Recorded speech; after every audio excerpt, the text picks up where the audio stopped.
Radio lime news update. നമസ്കാരം, lime news അപ്ഡേറ്റിലേക്ക് സ്വാഗതം.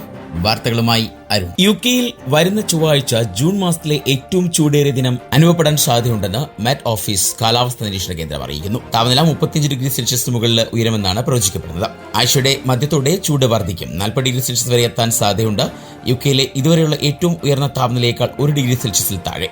ബുധനാഴ്ച ബ്രിട്ടീഷ് സമയം 9 മുതൽ വ്യാഴാഴ്ച 9 വരെ ഇംഗ്ലണ്ടിന്റെയും വെയിൽസിന്റെയും ചില ഭാഗങ്ങൾ ഉൾക്കൊള്ളുന്ന അതിശക്തമായ ചൂടിന് മെറ്റ് ഓഫീസ് അപൂർവമായ റെഡ് അലർട്ട് പുറപ്പെടുവിച്ചു. കൂടാതെ ഇംഗ്ലണ്ടിലും വെയിൽസിലും ഉടനീളം ആംബർ മുന്നറിയിപ്പുകൾ വ്യാപകമായി പ്രാബല്യത്തിലുണ്ട്. ഈ ഉഷ്ണതരംഗം യുകെയിൽ മാത്രമല്ല പടിഞ്ഞാറൻ യൂറോപ്പിനെയും ബാധിച്ചു. ഫ്രാൻസിൽ ഉയർന്ന താപനില കാരണം ഏകദേശം 850 സ്കൂളുകൾ ഇപ്പോൾ അടച്ചിട്ടിരിക്കുകയാണ്. ഇതോടെ ഇന്നത്തെ വാർത്താ ബുള്ളറ്റിൻ പൂർണ്ണമാകുന്നു. അടുത്ത ബുള്ളറ്റിനുമായി വരും മണിക്കൂറുകളിൽ കേട്ടുമുട്ടാം. നന്ദി, നമസ്കാരം.